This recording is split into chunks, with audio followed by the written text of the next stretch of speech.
The economy, yes, it grew at an annualized rate of 3.5% in the third quarter. I've got a headline for you from the Wall Street Journal. Look at this. Trump kicked the sluggish economy into high gear. Obama wants credit for faster growth, but compare Obama's last 21 months to Trump's first.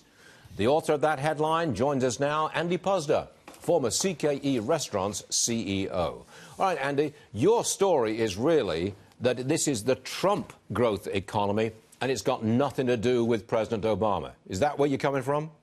Absolutely. I mean, as you noted, if you compare the end of the Obama presidency with the beginning of the Trump presidency, the number of people working is up about 36%. The number of people working full-time is up about 47%. Weekly earnings are up about 40%. And if you look since the tax cuts, they're up about 76%. That alone would be enough for an op-ed. But the number that really blew me away and caused me to write this article was job openings. Under the last 21 months with President Obama, there were about 857 job openings added per month. Under President Trump, 75,000 a month. I mean, this is not the Obama economy. It's ridiculous for him to try and claim credit. This is a sea change, an economic sea change, based on what you and I have been talking about for years: smaller government, lower taxes, reduced regulation, and domestic energy. That's really driving this economic surge. It is not Obama's economic surge in any respect. But is the surge, and I agree with you, we got a surge, and it's President Trump's surge, but is it running out of steam?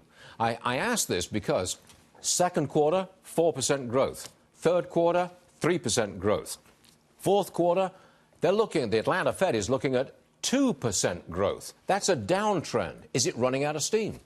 Well, first of all, projecting what's going to happen in the fourth quarter, the Atlanta Fed does a very good job, but they're never right. They don't get it right till the very end. So let's hold off on fourth quarter. But if you look at this year, so far this year, we're up 3.3%. If you look at just the last 6 months, we're up about 3.9%, 4.2 plus 3.5, which was confirmed this morning. I was concerned that the number for third quarter might come down because of the hurricanes that we had. It didn't. It stayed at 3.5, and it was based on business investment. They expanded inventory. They invested in plants and equipment. That's what liberals have been saying has been missing. Well, that's what held it at 3.5 in third quarter. So I think we're seeing very, very solid growth. And again, fourth quarter, we're just going to have to wait and see what it is. But even if it's the 2.8% that the Atlanta Fed is projecting, we're still going to have our first 3% GDP year since 2005. Whoa. So we're seeing a lot of progress. I agree with you. It should be more. I believe it will be higher. But even if it's what they're saying, it's still very, very solid. 20 seconds, that's all I got. Recession next year?